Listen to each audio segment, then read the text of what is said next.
Bonjour, Jérôme Charpentier, associé du cabinet Elancy. Je vais vous parler aujourd'hui d'un sujet d'impact majeur pour les établissements financiers, un sujet en lien avec la finance durable qui s'appelle la taxonomie européenne. La taxonomie, qu'est-ce que c'est concrètement et avant de rentrer dans le détail un petit peu plus technique, c'est de bien comprendre le principe fondateur, c'est de créer finalement une mesure commune et un système de mesures commun du caractère green ou durable des activités des entreprises. Ce qui permettra dans le futur, ce qui n'est pas le cas aujourd'hui puisqu'il y a une multiplicité de labels, de modèles de mesure, d'avoir une comparabilité et de pouvoir se dire, effectivement, telle activité de telle entreprise est beaucoup plus durable ou moins durable qu'une autre activité.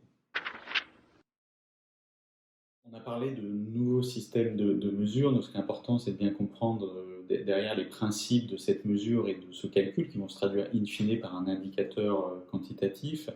Le principe étant que chaque entreprise, demain,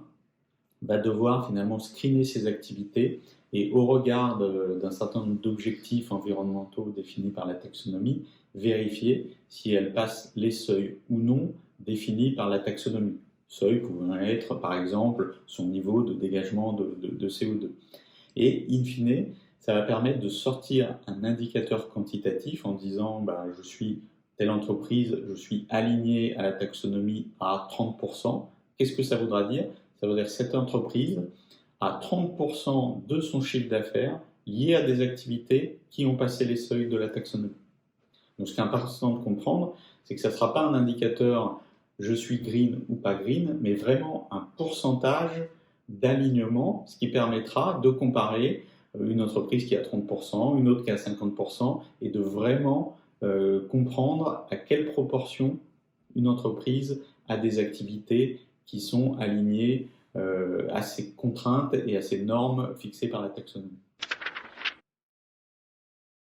On a expliqué un petit peu les contraintes en termes des calculs qui vont peser demain sur les entreprises, mais on peut se poser la question finalement, quels enjeux pour les établissements financiers?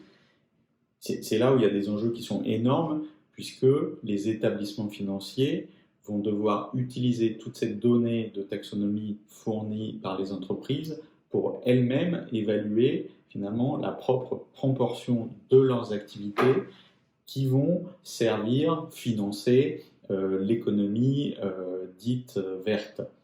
Donc à ce titre, il y a un nouveau concept, une petite bombe là, que nous a réservé le BA avec ce qu'on appelle le Green Asset Ratio, ce qui veut dire quoi? Que les établissements financiers eux-mêmes vont devoir dire, par exemple, sur mon portefeuille de financement, est-ce que je finance des entreprises qui sont plus ou moins alignées à la taxonomie avec ce fameux indicateur quantitatif, ce qui va produire des ratios quantitatifs comparables, mesurables, et ce qui est un changement fondamental pour les établissements financiers dans leur pilotage stratégique, qui aujourd'hui était comparé sur des indicateurs financiers, indicateurs de risque, demain seront comparés également sur des indicateurs quantitatifs, mais liés, je dirais, à leur capacité à accompagner la transition durable de l'ensemble de l'économie.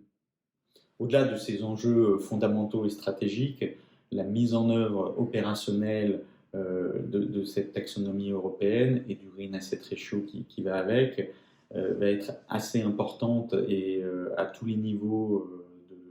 des établissements financiers, avec de nombreux impacts anticipés de mise en œuvre, tels que le sourcing de la donnée, ces fameux calculs d'alignement, des impacts importants à prévoir sur les stratégies produits, sur les systèmes d'information, sur le reporting qui soit réglementaire et client, et ça, évidemment, avec un maintien dans la durée, puisque ça va devenir une nouvelle norme, une nouvelle utilisation à faire, que les entreprises vont devoir intégrer dans tout leur process de manière pérenne. Voilà. Je vous invite à télécharger notre étude sur notre site web pour plus de compléments. Je pourrais passer des heures à vous en parler, mais n'hésitez pas à nous contacter pour plus de détails.